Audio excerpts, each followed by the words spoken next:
I'm really, really excited to have Mahanth with us here today. You're in for a treat that you have not heard him speak before. The enthusiasm and a passion for electric vehicles that is just infectious, in my opinion. So, without further ado, I would like to welcome Mahanth. Thank you. Thank you so much.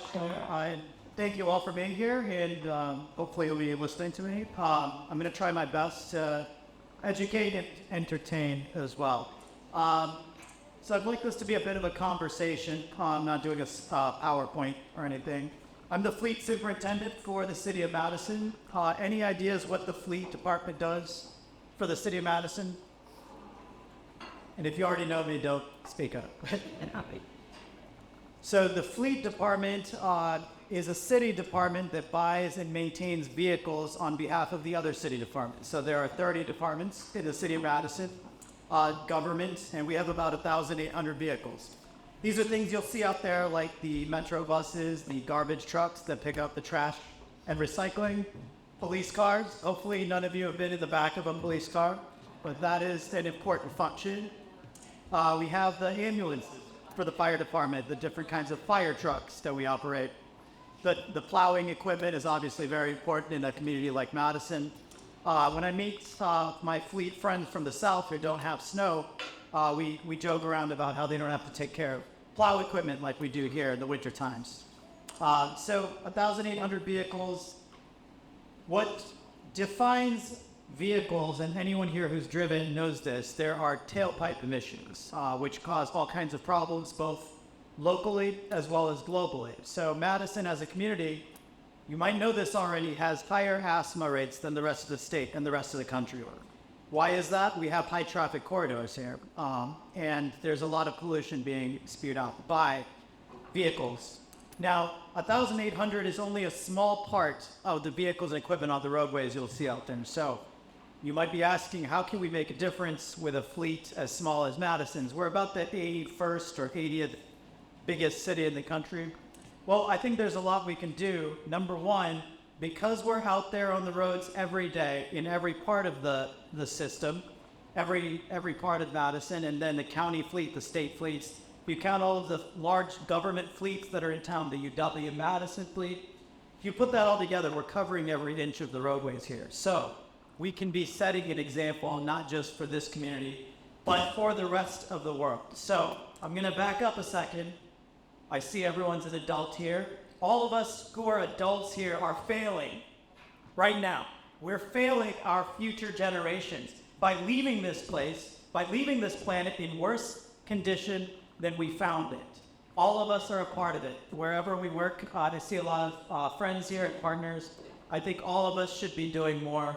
I think we also need to stop patting ourselves on the back at these events, which we do way too much of. I've been traveling the country the last few years, talking about these topics. And at all of these fleet conferences and sustainability conferences, everyone talks about how great everything is. We've got these great plans. We've got this 2050 plan. It's going to be great. 2050 is too late, folks. If we're working on a 2050 plan, just say goodbye to your grandchildren and your children if you have any. There's no point. We are in a crisis now. Every day a new report comes out that scares the crap out of me. Should be scaring the crap out of all of us. When you look at the numbers that scientists talk about at the IPCC and the UN, they say, well, we can go another 2 degrees or 2.5 degrees.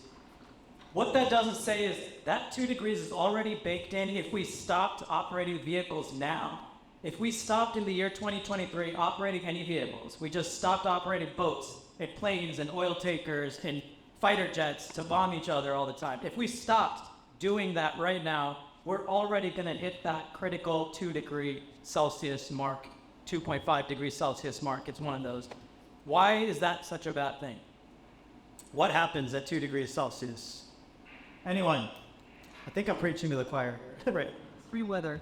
Extreme weather, right? So the ice caps are melting dramatically, which is causing a lot of issues. If you'd like to see a glacier for fun, for a vacation or something, go see it now, because you're not going to be able to in a while. If you'd like to visit the Antarctica, the South Pole, the North Pole, Finland, Iceland, if you'd like to see glaciers, New Zealand, you should plan it now. You might not be able to in a few years. When that happens, our coastlines will be inundated. It's already happening, and something else that's very sad about that is countries that have barely developed are getting the worst of it. If you're talking about the islands in the Pacific, or Bangladesh, for example, is getting heavily flooded because of climate change. Farmers are losing their farmland.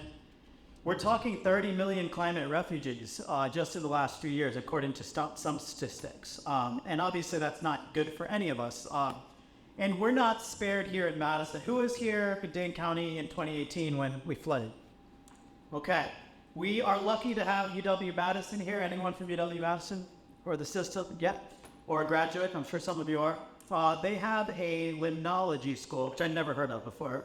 But the limnology school studied that 2018 flooding, which killed people, which cost the county $30 million plus in damage, roadways and infrastructure, etc. But that academic research center determined this is definitely climate change. That problem of our lake levels being dangerously high right nearby here, there's several lakes that were dangerously high during that period and caused that flooding. If you notice, there's more tornadoes than there used to be. And just this season, we're seeing that. More hurricanes than we used to see. In Asia, they call them typhoons, but it's a similar concept. The ocean's warming and rising is causing new patterns humanity has never seen before. These things might have happened before us, before humanity was around. So you probably already know this, but rising sea levels will mean that places like New York City, which is our economic engine of this country, and the world really, these global sectors where people have chosen to live, Florida, where a lot of us might be retiring, or we might know folks that are retired in Florida, they're facing very dangerous levels of sea rise and hurricanes becoming more frequent, etc. So we know what the stakes are. We know that most of us really do care about our children and the future of humanity, and that most of us want to do something about it. So coming back to the work the fleet's doing, I don't think 1,800 vehicles makes a damn difference in the world by itself.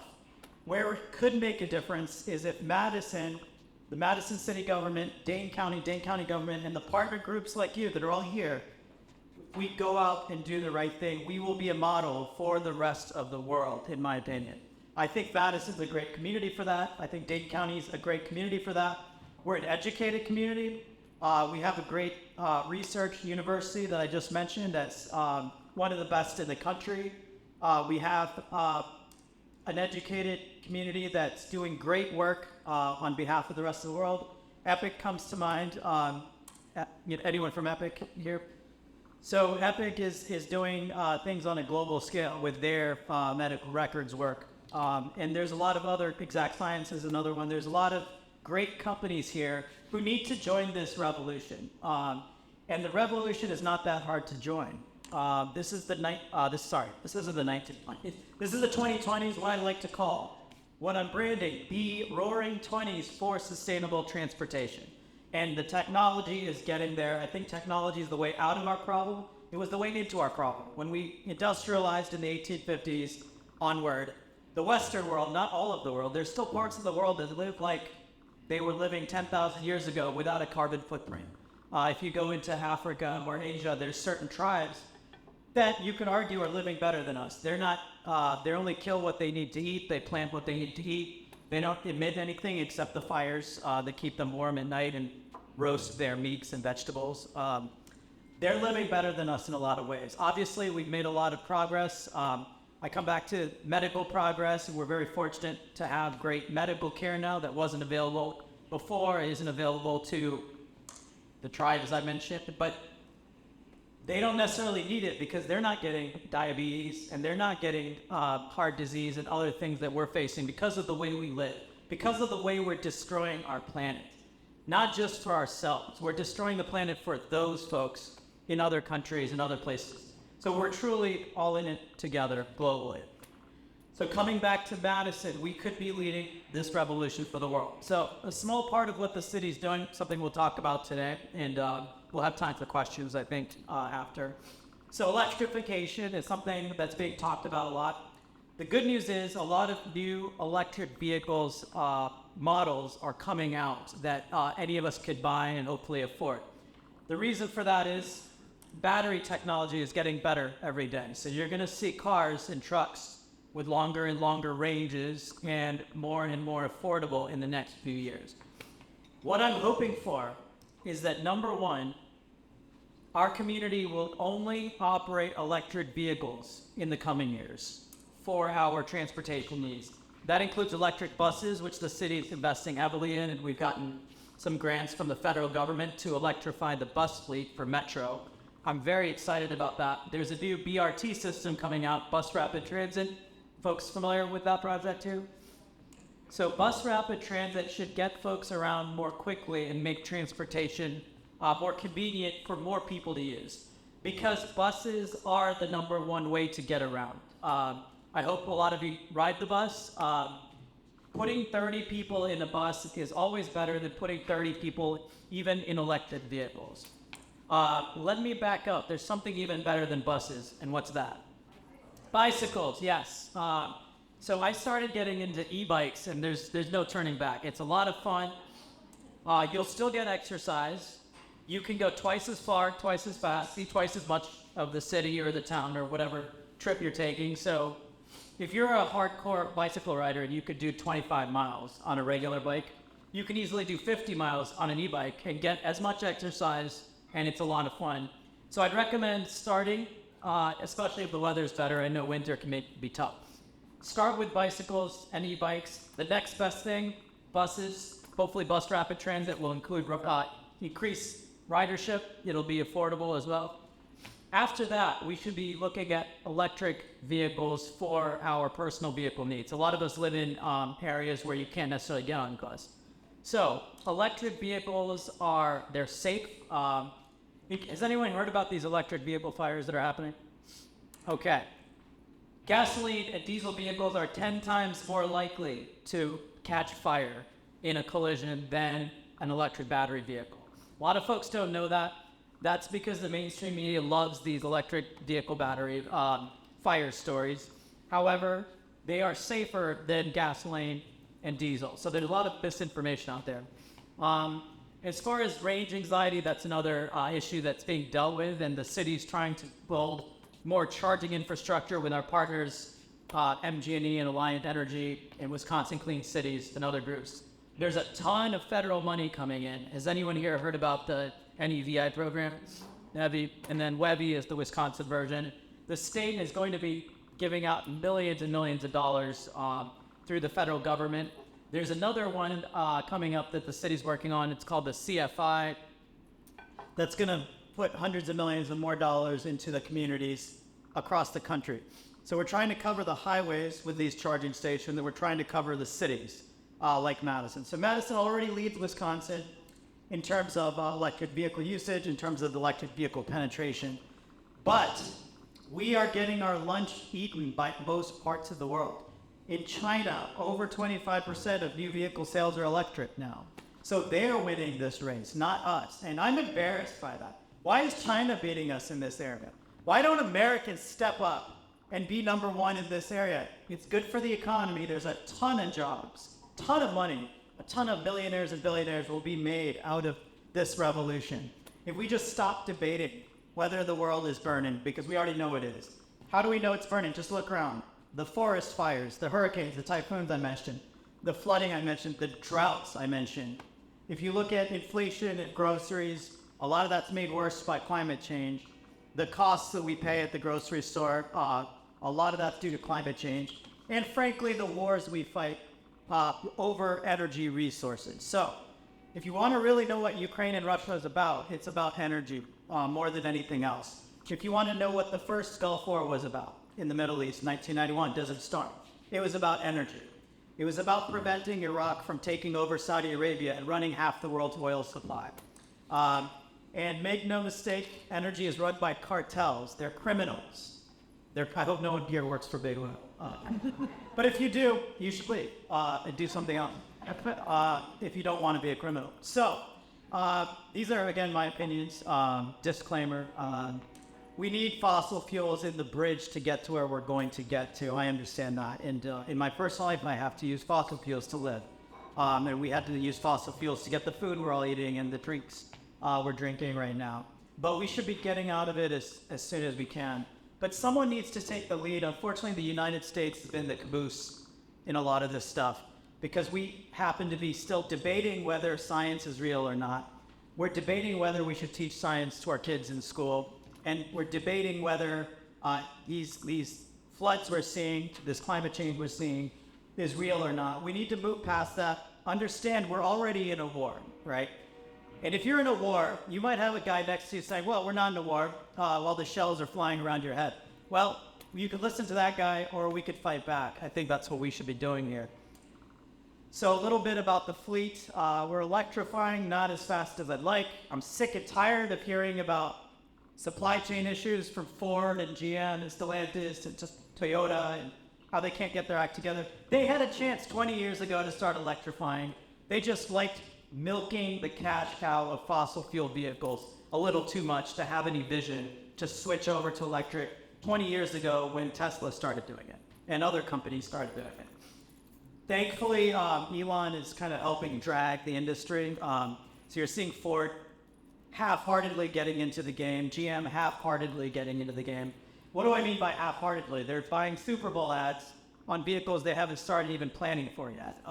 It's progress, but they're making a big mistake, in my opinion. It's idiotic, actually, financially speaking. Forget the economy, forget the world's environment. Look at what Detroit's doing. They're trying to keep making gasoline vehicles with its long and complicated supply chain, right? All the parts you need for a gasoline vehicle, all the engine oils you need for a gasoline vehicle. When you have as many vehicles as we have, we see this in volume. We're having trouble getting parts because of supply chain issues. We're getting gouged on our engine oil. That means we're gouging you, the taxpayer. The taxpayer is getting gouged. You might be getting gouged with your personal vehicle as well. All right. Then they're like, let's make some hybrids, right? Okay. So they're making these cars with this little electric motor that'll give you some miles. And a gasoline engine, which is even more idiotic to me. That's neither here nor there. Why would you build a hybrid vehicle when you could go all electric? And they could have done it 20 years ago. They could have done it 100 years ago. Did people know there were electric boats, electric cars back in the 1920s? This is a serious lack of vision, short-term quarterly profits over long-term sustainability is the word. Not just for the ecology, but for their own survival. I am actually afraid GM might not make it through the decade. I don't know if Ford will make it through the decade. I don't know if Stellantis will make it through the decade. I don't think Toyota's going to. Look at the numbers. If you're interested in cars and this stuff I'm talking about, look at sales in 2019, 2020, 2021, 2022. All of these big manufacturers I just mentioned, they're taking a big dive. And some of that's at the cost of electric vehicles, which I'm happy about. So in Madison, we have 94 electric vehicles operating, including 3 metro buses. We're going to get a lot more. Does anyone know what the Pierce Volterra is? All right, the Volterra, what is it? The truck, it is coming next Saturday to buy our vehicle, our later. All right, come over, bring your kids. Kids love any fire truck, but if you tell them, hey kids, this is the first electric fire truck to be put into service in North America, made in Wisconsin, in Appleton, 2 hours away. The first prototype that's ever been put into service and has been continuously operated since May 2021 by our courageous firefighters here in Madison to put out fires, to save lives. It's been happening. It's working great. It's quiet. It doesn't have any issues mechanically. It does the job. You can run the pumper on the electric motor. You can run the diesel engine. You can run the motor of the truck. It gets 37 miles on a fill-up. We put a charging station at Station 8. It's on Lean Road. For those of you familiar with the east side, not too far from here. It's working great. I expect, in fact, that it will have less maintenance issues than a normal fire truck. Anyone know what a normal fire truck gets miles per gallon? Take a guess. Close to 5. It gets between 4 and 6, which is, yeah, you're right. 5 is between 4 and 6. You know it. You get a bagel. Ultimately, when you have 18, 20 of these things running around your community, just imagine the diesel emissions. Obviously, that's something we need to do. But can we electrify it? I think so. This model it's a prototype that the fire station is testing, is going to be used to specify the production line that's going into manufacturing at Pierce. They're going to make hundreds and hundreds and hopefully thousands of these electric pumpers based on Madison firefighters' experience. This is very cool. The firefighters and the fire chiefs are telling Pierce what they need on that truck to make it great for fire stations across the country and around the world. Pierce is global. They sell globally. So we're very proud that Madison is helping shape the future of firefighting. But I also hope that Pierce does a lot more. I've heard they have over 50 orders for this at 50 different cities across the country. I'm very excited about that and how, again, Madison can be leading the world in this area. We also have the F-150 Lightnings. Has anyone driven any of these? Just raise your hand when I mention it. F-150 Lightning's a great pickup truck. There's two benevolent things about EVs that you probably know, but I'm going to reiterate it here because we see it at scale. They don't need engine oil, right? They don't need various parts. A gasoline or diesel engine has 2,000 moving parts or something ridiculous. They wear down. You have to replace them. You have to wait for these parts sometimes. And some of you in your personal car might have gone to a dealer. They said, come back tomorrow because we got to get a part or something. An electric motor has very few electric parts, which means they don't have things that wear out as much. What you have is batteries that heat up and power the motor, and then they cool down when you park, and then you can do it over and over again. Very easily for most electric vehicles, for over 150,000 miles, no engine oil changes, no hydraulic fluid changes. You don't have to worry about your transmission breaking down, and that's going to be like $2,500 for a new transmission. It happened to my parents recently. They had to get a new transmission. There's no transmission. There's no gears and other things that break down. So that is, in my estimation, going to cost well less than half of the maintenance costs for the life of the vehicle. So you buy an electric vehicle today, you run it for 10 years, which you'll probably be able to do. At that point, you'll have saved at least half, probably more than your cost to maintain the vehicle. Even better is fueling. So when you fuel a gasoline or diesel vehicle, this year I could be paying $2 a gallon for the millions of gallons you have to buy for the City of Madison taxpayer, right? Next year that could go up to $4 a gallon. Have we seen that before? It happens all the time. They just double the prices. They can come back down, but it's volatile. So if you're budgeting, whether you're budgeting for your family, whether you're budgeting for your organization, whether you're budgeting for the City of Madison, I have no idea what my fuel budget's going to be next year. Nobody knows. Even the cartels that run it don't know, right? The energy prices are extremely volatile for what's going on in the world. If there's a new conflict, the prices change. If demand goes up or down for whatever reason, the prices change. The prices change because the sheikhs in the Middle East don't have enough golden toilets to crap it, right? And they want to buy some more. So they just raise the prices. Hopefully no sheikhs from the Middle East here. Nothing against that. I used to live in the Middle East when I was younger. It's an interesting experience everyone should visit at some point. Abu Dhabi, Dubai. So my partners in Abu Dhabi and Dubai, they get to buy Ferraris for police cars. They get to buy Audis for police cars and Lamborghinis because there's not much crime, number one. Number two, they're just doing it for fun. That's what they do over there. They have so much money they're taking out of your pocket that they're just buying Ferraris for fun over there. Just so you know where that money's going when you buy fossil fuels. Or it might be going to Venezuela to support other kinds of dictators and other bad people. All right, so we mentioned fueling, the costs. The cost of ownership of a vehicle isn't just the sticker price, right? So if you pay $35,000 for a Tesla Model 3 right now, and we have several in our fleet, including the one that I'm using for my business needs. Don't just think of the sticker price. Think of the next 10 years. What is the fuel I might be paying, which you're not going to be able to predict because nobody knows. There's all these highly paid analysts on Wall Street who try to predict next year in December it's going to cost this. Nobody knows. We can't predict it. There's too many variables involved. But why do we know what electricity is going to cost next year? Anyone? Yeah. Electricity is usually produced on multi-year contracts. It's on multi-year contracts, yep. But even so, why can't they just break the contract and raise the price? It's regulated. The Public Service Commission, I don't know if anyone here has worked there or works there. So the PSC of Wisconsin regulates utilities. So a utility can't just say, well, we feel like doubling prices next year so we can make our shareholders more money. You can't just double the prices. It's regulated. It has to be approved for every utility. And most parts of the country are regulated utilities. Some of them are run by the city government as well. And they're not going to be able to do what I just mentioned that diesel vendors can do and gasoline vendors can do.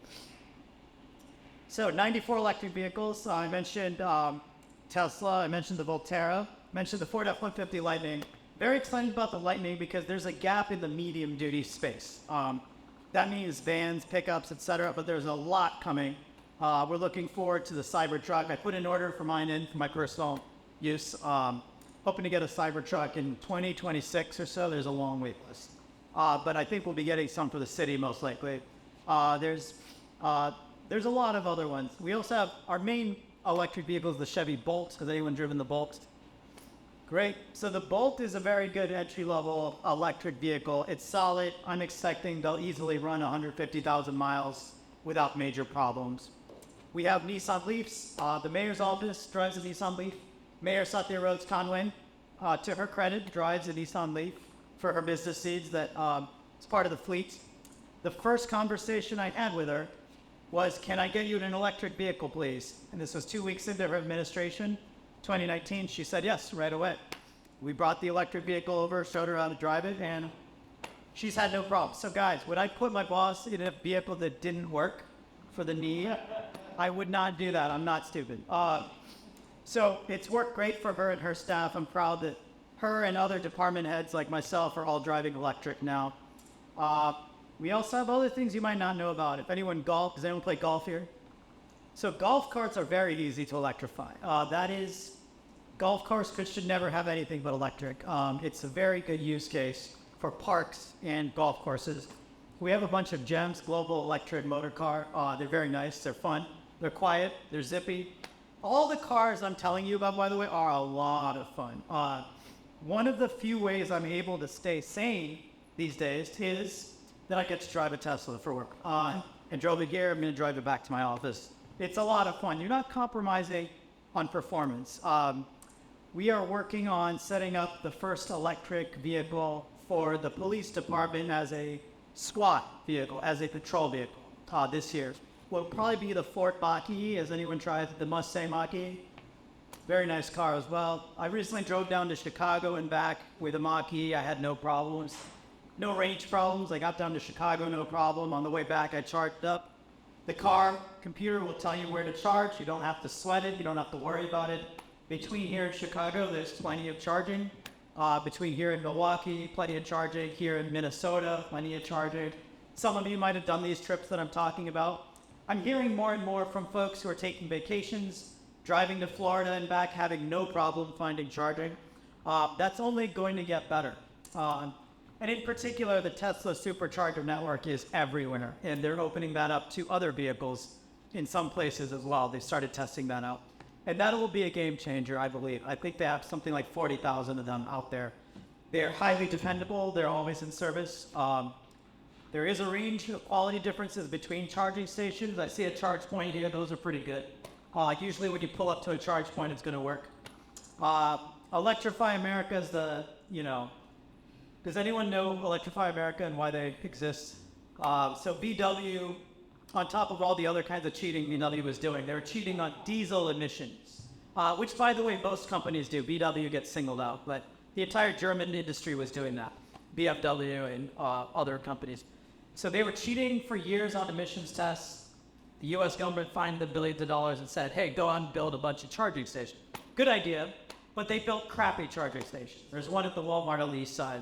An Electrify America station. I hope none of you work for Electrify America. There's a wide variance in charging station quality. That's because this is a new field, new industry. There's some companies that are not as ethical as others. What you're going to see is that improve as well. So what you need for improvement is a couple things. You need supply and demand, and you need time, and we're getting there, I believe. NEVI and WEVI are going to hopefully blanket the highway networks. And for those of us that can afford a charging station, the best way to charge is in your own garage or driveway, which is great. About 50% of Madisonians rent, and Dane County, I would assume, is a similar number. And renters might not have their own driveway or their own garage, which is why we need more public charging, which is something I would like all of us to work on. So any organization you work for, and I know this building has charging around it, which is great. And you can work with the utilities and the boards of your companies or organizations or nonprofits to build in workplace charging. This is huge. If you have a bank of workplace chargers, you can have your employees charge up during the daytime if they can't charge at home for whatever reason. That's a lot of people in Madison cannot charge at home. If they live in a large rental building, or if they live in a rental house that won't let them do it. I hope that culture changes as well, but in the meanwhile, we just need as many charging stations out there as possible. And that includes public charging where anyone can use it, or just for your employees and your workplace. That's a great use case. For level 2 charging, and there's 3 kinds of charging, levels 1, 2, and 3. Level 1 is where you just plug into a regular outlet, and that works for a lot of people. If you're only doing city driving about 20 miles in a day, that's good enough. You can charge overnight on level 1 and not have to have a charging station. Level 2 is a more powerful charger that'll give you about 25 miles of range per hour. So let's say someone parks it at a workplace for 6 hours. You're getting 6 times 6 times 25 miles. It's plenty. And you don't even need to use it every day. Most of our city vehicles don't drive that much. We only need a charge once per week on most municipal vehicles that I'm talking about, the Bolts and the Leafs, the Teslas, the golf carts I mentioned. They're only going 20 miles a day, let's say. They're going to a meeting, and they're sitting at the meeting for 2 hours. They come back. Exactly what I'm doing today. I'm not driving more than 20 miles today, most likely, looking at my calendar today. So I don't need to charge that often. So you can share charging between people. You could have one charger share between 4 cars in that kind of use case. Obviously, if folks are commuting half an hour or longer, you're going to need more charging. And again, I think that's coming. And MG&E and Alliant Energy have been great partners in this. All right. Other types of electric vehicles. So I mentioned we're looking forward to the medium-duty space, and that's kind of the donut hole that's getting filled. While there's great options for the Ford Ranger or Ford F-150 type of pickup trucks, we don't have great options yet for the bigger pickup trucks. I'm really looking forward to that. I've been waiting for our first ambulance demo. There are companies working on electric ambulances. Very excited about that. Ambulances idle a lot, just like police cars, like most of the time. And I hope you haven't been in the back of one like I have when I broke my arm. I had to get a ride in an ambulance, and it had to idle for a while I got treated. And they had to run everything in the box of the ambulance, what we call the back of it. And that wastes a lot of gas or diesel, depending on what kind of ambulance it is. Electrifying that will be awesome. I'm really looking forward to that, hopefully in the next year or two. So you're going to see a lot of new things. Our goal in Madison is something no one else is trying or has attempted to even set as a goal yet. It's going to be very challenging, but I think all of us working together will get there. By 2030, I want us to be out of fossil fuels for the entire fleet, meaning all the cars, the vans, the buses, everything out of gasoline and diesel. So gasoline, I've told you a little bit about how the gasoline engine manufacturers are going to be dying a slow, whimpering death this decade, unless they really get their act together. They're trying to run 4 kinds of production lines that are all very complicated. Running an electric vehicle production line, extremely complicated supply chain going into it. That might involve 20 countries for one car. Parts from 20 countries for each car that we drive for a single production line of gasoline, of gas electric hybrid, of all electric. Toyota's messing with hydrogen. Great, I hope it works. We're trying all kinds of things as an industry that all have very complicated supply chains and different factory footprints. This is very important. For Ford to run gas electric hybrid, and pure electric, that's 4 types of factories they need in 4 different places with 4 different carbon footprints. I think it's stupid. No one listens to me when I talk to them. It's just not their heads. They need to go all in on electric now. All in. Now, shut down the darn gas production line. It's stupid. Anyway, why am I bringing that up? So, the direction we're headed, you're also going to see in the next 2 years, potentially, this is both good and bad. You're going to see Chinese manufacturers invading our shores, and it's already started. Has anyone heard of BYD? Okay, BYD is a company that makes electric vehicles in China, and they have a huge North American operation. A lot of the buses you see out there in American cities are made by BYD, and a lot of the trucking you're seeing out there. So trucking and busing is the most difficult to electrify. Now, why is that? What's that? They're big, yep. They need a lot of power. So there's some great trucks coming out. Does anyone see the Tesla Semi? Any videos of it? Go on YouTube and look at the Tesla Semi. It's amazing. 500 miles range, fully loaded. It's awesome. It's the best electric truck out there by far. However, it needs 1 megawatt for a charging station. It needs a megawatt. That's as much as my 116,000 square foot building uses right now. Excuse me, is less than a megawatt. I'm sure this entire building uses, excuse me, less than a megawatt for its daily needs. That's for 1 charger. So there's several problems with that. The grid is going to have to handle that, and they're expensive. We spent a fortune for the charging station for the electric fire truck I mentioned. Now, over time, I think we'll make it back because of the diesel costs and the emissions. Obviously, if you put a price on that, it's a no-brainer. But that station, Station 8, if anyone's familiar with it, is an older building whose electrical panel couldn't handle that truck.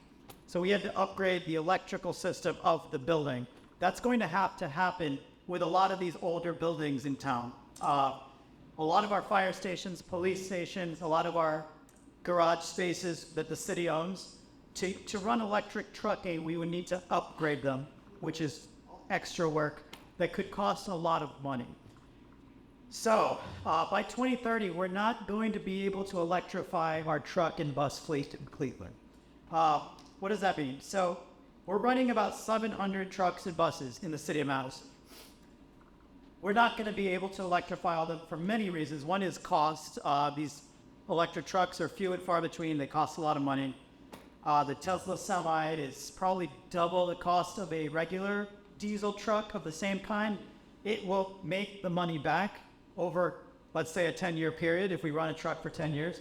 But up front, the city has to front that money, or an organization has to front that money, and it costs a lot. Not just for the truck, but for the charging. But there's another answer that I think will get us to our goals, and that's biodiesel. Has anyone here heard of biodiesel, hopefully?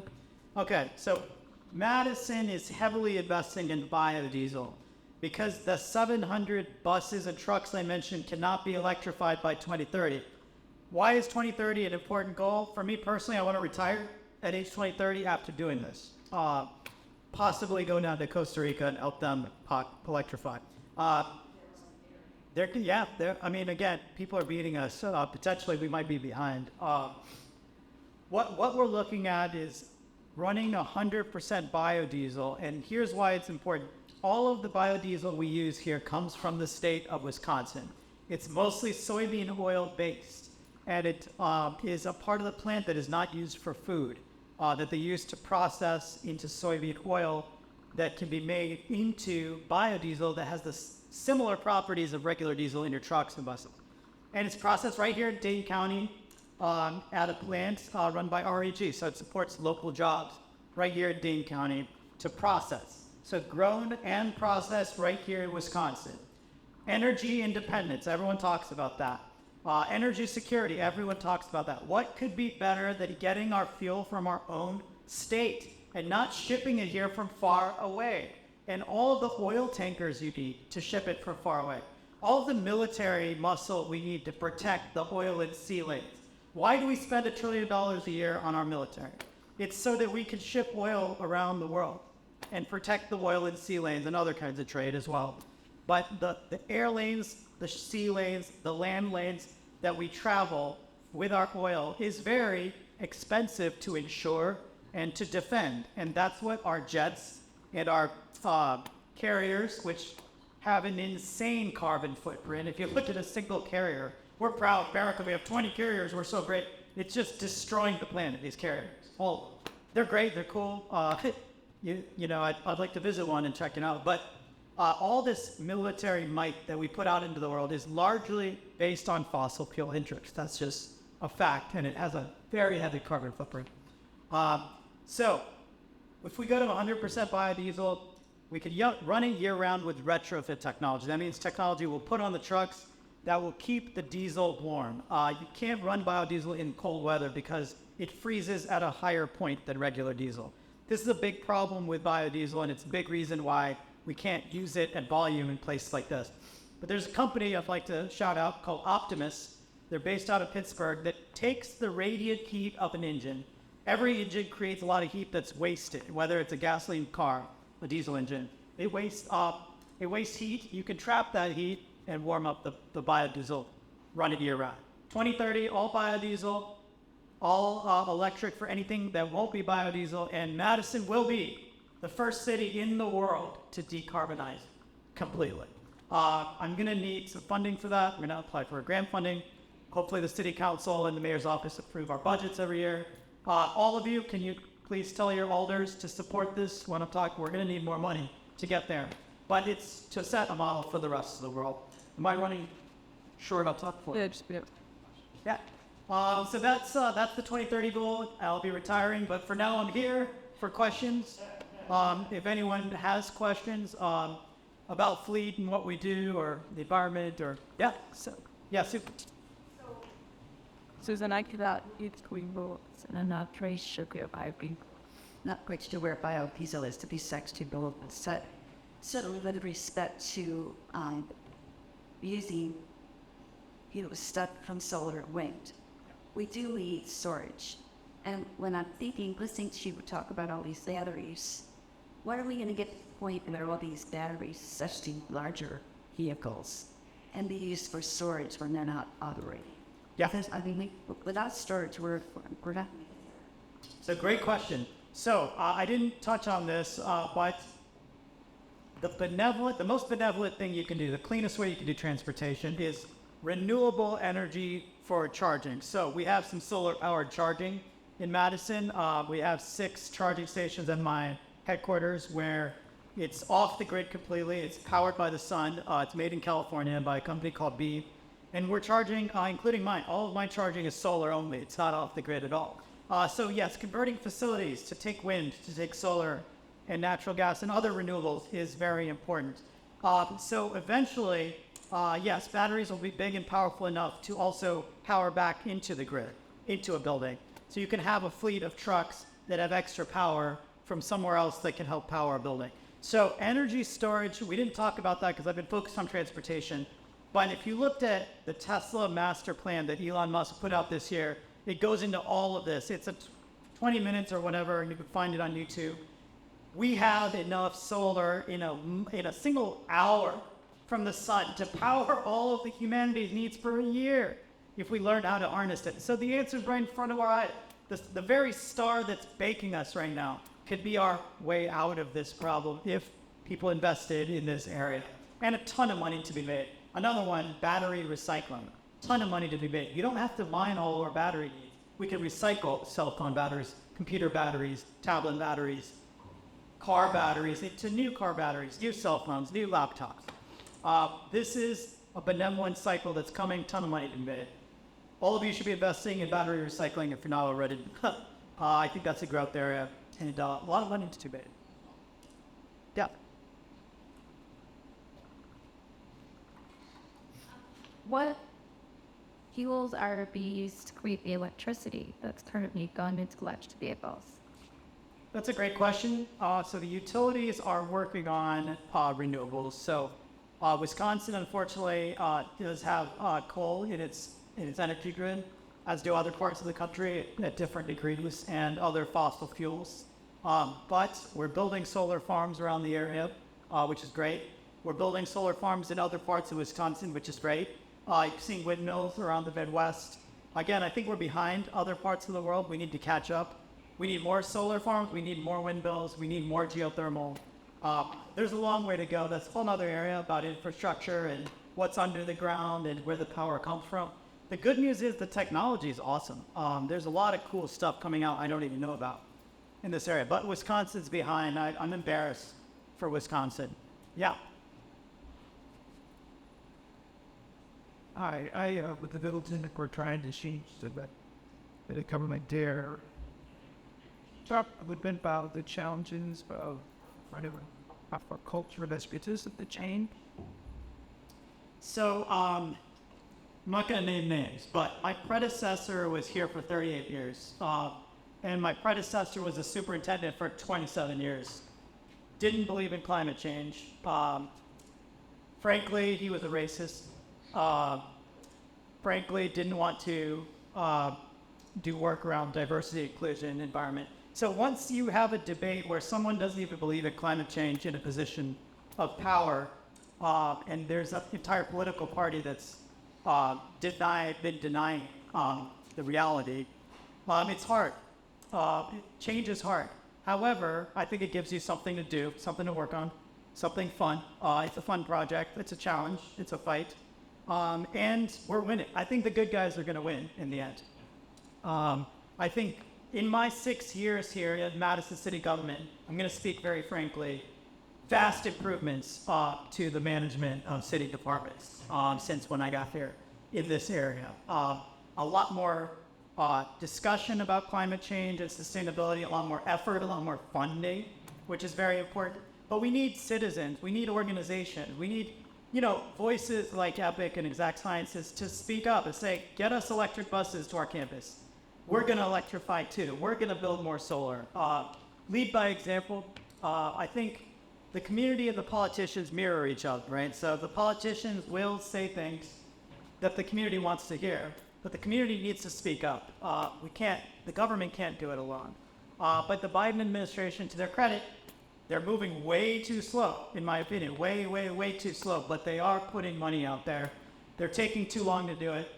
The federal government fleet is 650,000 vehicles across the country, many of them here at Wisconsin for the national parks and for the FBI and the State Department around the world. These guys should have been electrifying a long time ago. They're way behind. At least Biden said we're going to try to do it. They're doing it far too slowly. So call your senators, call your congresspeople on this topic, call your state representatives. It's every level of government, all of us in this together. And I said there's something good and bad about China, right? I'm glad that China is doing what they're doing because that's going to push our industry to catch up. I don't like the way they're doing it necessarily. They're doing it with slave labor and with the Communist Party backstopping their losses. So what they're doing is, hey, NEO, hey, XPeng, hey, BYD, just make this stuff. If it's not profitable, don't worry, the Communist Party's got your back.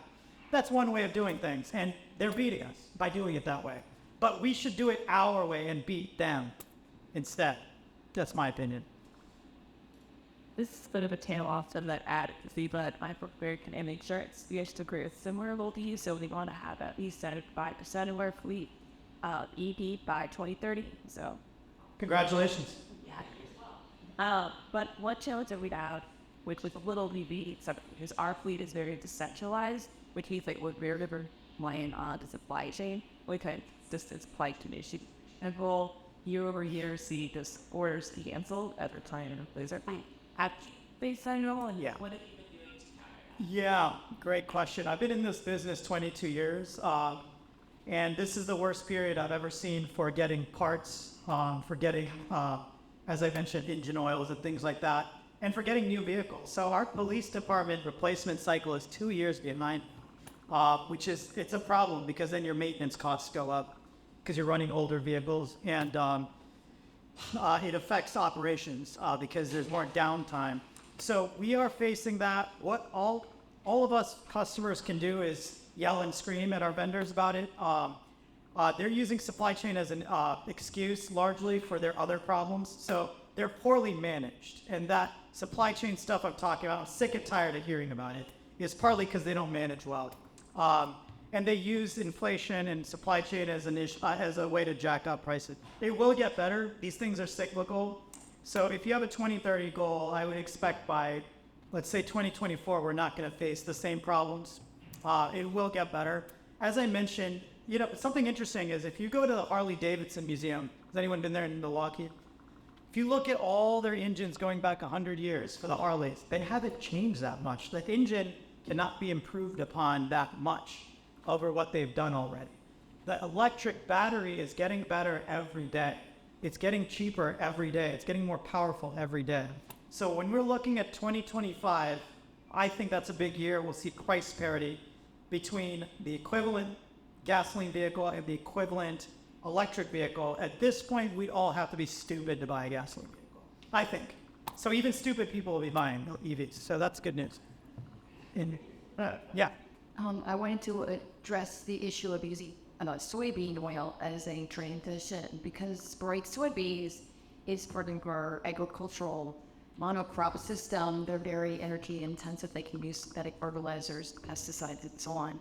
Just like corn, grown corn for ethanol, has its own energy costs and environmental consequences. So with the soybeans, for example, for corn, you need runoff, soil erosion, and water pollution. And so there is no silver bullet. So I just want to bring up that there are unintended consequences of everything, if you're talking about. So. Yes, thanks for bringing that up. Unfortunately, agriculture has a lot of problems. The food we eat, the soybeans we grow, the way they do it, I hope that, this isn't my area of expertise, but I hope the agricultural industry works on this. There's a lot of bad practices, factory farming of animals. It's cruel as well as bad for the environment where pig effluent goes out into the stream and hurts people. There's a lot of bad practices in the agriculture industry. However, despite all of that, regular diesel is still worse overall. If you look at the supply chain upstream, where fossil fuel comes from, how it's prospected for and processed, and we're digging underneath the ocean to find it now and things like that. A lot of, and then everyone knows about the BP spill in the Gulf of Mexico. That's one of thousands of them going on in the world right now. We don't even hear about it when it's in a foreign country, unfortunately. So yes, agriculture does have a lot of problems, but nothing's perfect just yet. It's a bridge to where, I'm hoping, the bridge to where we can buy EVs for everything we do, hopefully. Follow up on that, I have I took a talk by 3 international active speakers, and one of the issues they talked about was lithium, the active of all the social justice issues involved that I am limited. I don't debate on that. So that's one thing that kind of that's along the others, had find challenging that I have like. I personally think that he let play when I heard that it what I laid it on the just Good. but I believe you're also about how much consideration ought to be about to the pass of bringing electrification is open phase because how is our grid set to accompany that also appears our flooding for severe water nation is touched structure and how to cover for this now. Yeah. So I think there are two things there. One is, yes, for renewable things like solar, like windmills, like electric vehicles, we need to use rare earth materials. And things like lithium, cobalt, copper, nickel. A lot of these come from conflict zones. A lot of these involve kids jumping into mines that are 12 years old in Africa or Asia, etc.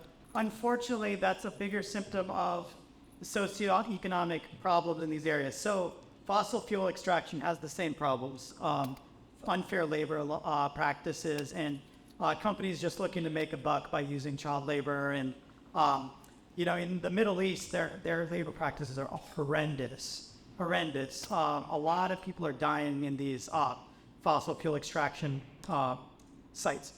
Same as the rare earth materials. And I think all of us as a community need to step up and say, hey, when you make this for us, we expect standards. And we should demand that as consumers. Second question, I'm sorry, what was it again? Yeah, how to do with the Grid.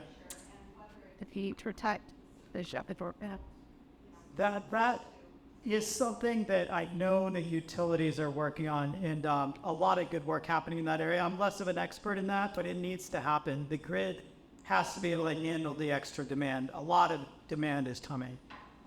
In the next few years, I think a lot of infrastructure needs to be built. The good news is the technology is there. We know how to get there at this point. There's a roadmap for utilities to use and companies to use and the government to use.